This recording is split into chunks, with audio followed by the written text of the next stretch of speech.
എല്ലാവർക്കും വിനീത നമസ്കാരം. ശ്രീമദ് ഭാഗവതം നവമസ്കന്ധം അധ്യായം 11 ശ്ലോകം 21, 22, 23, 24, 25, 26, 27 ഏഴ് ശ്ലോകങ്ങള് ഇന്ന് നമുക്ക് നോക്കാം. ശുക്ലാംബരധരം വിഷ്ണു ശശിവർണം ചതുർഭുജം പ്രസന്നവദനം ധ്യായേത് സർവവിഘ്നോപശാന്തയേ ഗുരവേ സർവലോകാനാം ഭിഷജേ ഭവരോഗിണാം നിധയേ സർവവിദ്യാനാം ദക്ഷിണാമൂർത്തയേ നമഃ. ഗംഗണപതയേ നമഃ. സംസരസ്വത്യേ നമഃ. ഗുരുഭ്യോ നമഃ. ഓം നമോ ഭഗവതേ വാസുദേവായ. ഓം നമോ ഭഗവതേ വാസുദേവായ.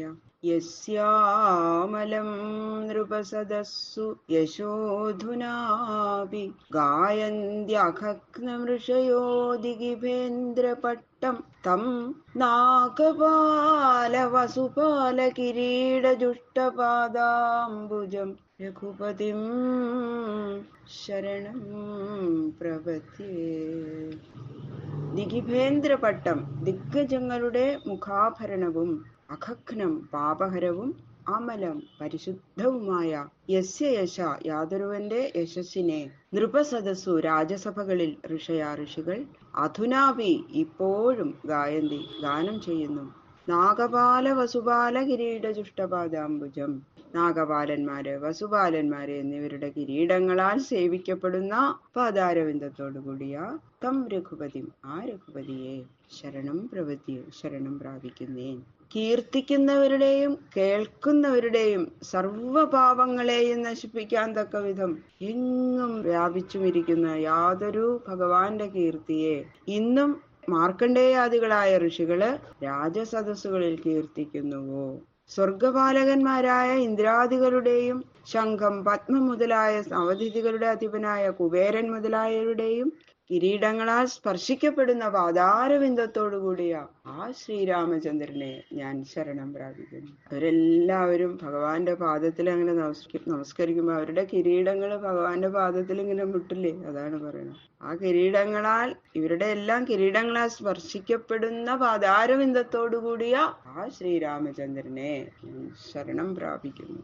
സയൈ സ്പൃഷ്ടോഭിദൃഷ്ടോ വാ സംവിഷ്ടോനുഗതോപി വാ കോസലാസ്തേയുസ്ഥാനം തത്ര ഗച്ഛന്തി യോഗിനാഃ.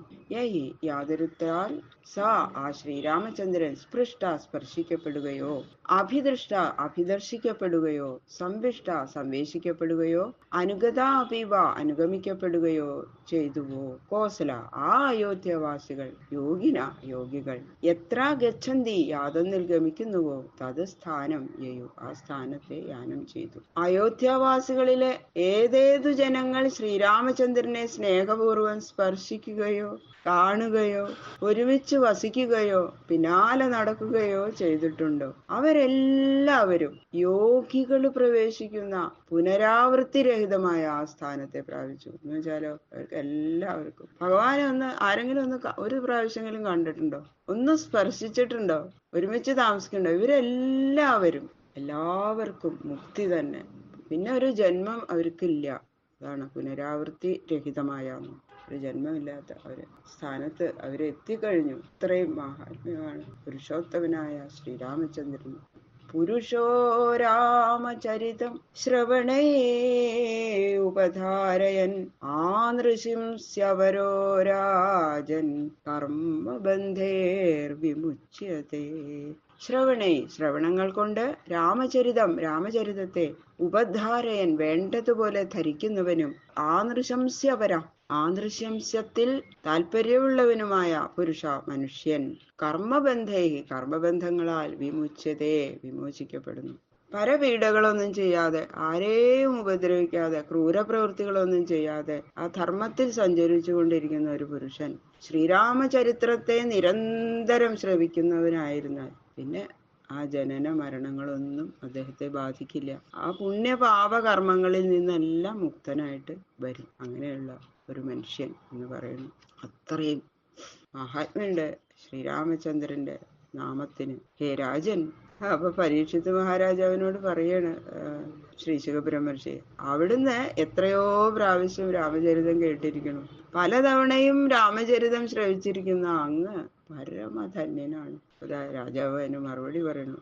രാജോവാച കഥം സ ഭഗവൻ രാമോ ഭ്രാതൃൻ വാ സ്വയമാത്മന തസ്മിൻ വാ തേ അന്വർത്തന്ത പ്രജാ പൗരാശ്ച ഈശ്വരേ. ഭഗവൻ, ഹേ ഭഗവാനായുള്ളവനെ, സ രാമ, ആ രാമൻ, ആത്മന ഭ്രാതൃൻ പ്രതി, തന്റെ ഭ്രാതാക്കളുടെ നേരെ, കഥം അന്വർത്തത, എങ്ങനെ അനുവർത്തിച്ചു, സ്വയം കഥം അന്വർത്തത, താൻ എങ്ങനെ വർത്തിച്ചു, തേവാ തസ്മിൻ, അവരാകട്ടെ അദ്ദേഹത്തിൽ, കഥം അന്വർത്തന്ത, എങ്ങനെ അനുവർത്തിച്ചു, പ്രജാ പൗര ച, പ്രജകളും പൗരന്മാരും, ഈശ്വര, ഈശ്വരനിൽ, കഥം അന്വർത്തന്ത, എങ്ങനെ അനുവർത്തിച്ചു. അപ്പൊ രാമചരിതം സംഗ്രഹ രൂപേണ കേട്ട രാജാവ്, അദ്ദേഹത്തിന് തൃപ്തിയായില്ലേ, ഇത്ര സംഗ്രഹമായിട്ടല്ലേ പറഞ്ഞു. പിന്നെയും ചോദിക്കുകയാണ്, ഹേ ഭഗവൻ, ആ പുരുഷോത്തമനായ ശ്രീരാമഭദ്രൻ സഹോദരന്മാര് ശ്രീരാമചന്ദ്രനിലും എങ്ങനെയാ അവര് പെരുമാറിയത്? പ്രജകളും പട്ടണവാസികളും ഒക്കെ എങ്ങനെയാ രാമന്റെ നേരെ, അവർക്ക് എങ്ങനെയായിരുന്നു ശ്രീരാമനോടുള്ള സ്നേഹം ചോദിക്കുകയാണ്. അതാ ശ്രീ ശുകബ്രഹ്മർഷി പറയുന്നു. അഥാദിശൽ ദിഗ്വിജയേ ഭ്രാതൃൻ സ്ത്രീഭുവനേശ്വര ആത്മാനം ദർശയൻ സ്വാനാം പുരീം ഐക്ഷത സാനുക. തഥാനന്തരം ത്രിഭുവനേശ്വര, ത്രിലോകങ്ങളുടെയും അധിപൻ, ദിഗ്വിജയത്തിൽ ഭ്രാതാക്കളെ ആദേശിച്ചു. സ്വാനാം, തന്റെ ആളുകൾക്ക്, ആത്മാനം ദർശയൻ, തന്നെ ദർശിപ്പിക്കുന്നവനായിട്ട്, സാനുക, അനുഗന്മാരോട് കൂടിയവനായിട്ട്, പുരീം ഐക്ഷത, പുരിയെ ഈക്ഷിച്ചു. അപ്പൊ ശ്രീ ശിവബ്രഹ്മർഷി പറയുന്നു, രാജസിംഹാസനത്തെ സ്വീകരിച്ച ശേഷം, രാജാവായി അഭിഷേകം ചെയ്തതിനു ശേഷം ശ്രീരാമചന്ദ്രൻ ദിഗ്വിജയത്തില് ഒക്കെ സഹോദരന്മാരെ നിയോഗിച്ചു. അങ്ങനെയാണല്ലോ ഭരതനും എല്ലാവരും 3 പേരും ദിഗ്വിജയത്തിനായിട്ട് പോയി. അതുകൊണ്ട് തന്നെ ആ സഹോദരന്മാര് ജ്യേഷ്ഠന്റെ ആജ്ഞയെ അനുസരിച്ച് പ്രവർത്തിക്കുന്നവരായിരുന്നു എന്ന് മനസ്സിലാക്കിക്കോളൂ. പറയാം, അവര് ഭഗവാൻ ശ്രീരാമചന്ദ്രൻ എന്താ പറയണു അതനുസരിച്ച് ആ സഹോദരന്മാരും ജീവിച്ചു. പിന്നെ പ്രജകള് തന്നെ നിത്യവും കാണാൻ തക്ക വിധം അകമ്പടികളോടുകൂടി രാമഭദ്രൻ പട്ടണത്തിൽ അങ്ങനെ സഞ്ചരിച്ച് 4 ഭാഗങ്ങളെയും താൻ തന്നെ നോക്കി.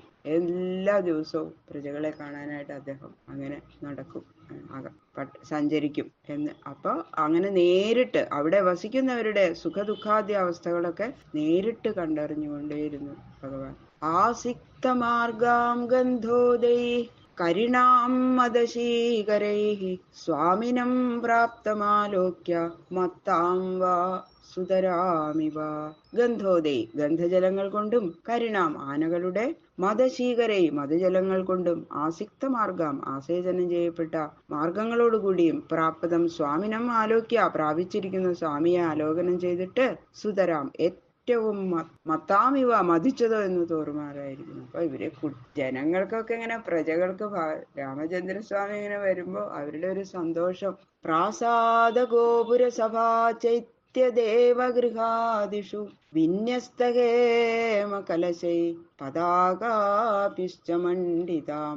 മഹാരാജാവായിട്ടുള്ള ആ ശ്രീരാമഭദ്രന്റെ പട്ടണ പ്രവേശിച്ച സമയത്തില് പ്രജകള് പട്ടണത്തിൽ ചെയ്ത അലങ്കാരാദി വിശേഷങ്ങളെ 3 ശ്ലോകങ്ങൾ കൊണ്ട് വർണ്ണിക്കുകയാണ്. ഇത്ര ഗംഭീരമായിട്ടാണ്. തങ്ങളുടെ പ്രിയപ്പെട്ട നാഥനായ പിതാവിനെ പോലെയല്ലേ അവര് കണ്ടിരുന്നത്. പറഞ്ഞില്ലേ, ഞങ്ങളുടെ പിതാവായിട്ടാണ് ഭഗവാനെ അവര് കണ്ടിരിക്കുന്നത്. അങ്ങനെയുള്ള ആ ശ്രീരാമചന്ദ്രൻ എഴുന്നള്ളുമ്പോ ചന്ദനം, കർപ്പൂരം മുതലായിട്ടുള്ള സുഗന്ധദ്രവ്യങ്ങൾ കലക്കിയ ജലം ഒക്കെ തളിച്ചിട്ടുണ്ട്. മത്തഗജങ്ങൾ ഇങ്ങനെ വരുമ്പോ ആ മതജലം വീണൊഴുകിയിട്ടുള്ള ആ മതജലം കൊണ്ട് ആ സഞ്ചരിക്കണ പാതകളിലെ പൊടികളൊന്നുമില്ല. അതാ പറഞ്ഞ, അങ്ങനെ സർവ സമ്പൽ സമൃദ്ധമായിട്ടുള്ള ഒരു ആ ഐശ്വര്യം ഇങ്ങനെ നിറഞ്ഞിരിക്കുന്നുണ്ടായിരുന്നു ഭഗവാൻ അങ്ങനെ അതിൽ കൂടെ നടക്കുമ്പോ, ആ എഴുന്നള്ളുന്ന സമയത്ത് എല്ലാം പ്രകാശമാനമായിട്ടിരുന്നു, എല്ലാ വഴികളെല്ലാം. അങ്ങനെ 3 ശ്ലോകങ്ങൾ കൊണ്ടാണ് പറയണത്. ബാക്കിയുള്ള ശ്ലോകങ്ങള് നാളെ നോക്കാം. സർവത്ര ഗോവിന്ദ നാമ സങ്കീർത്തനം ഗോവിന്ദ ഗോവിന്ദ.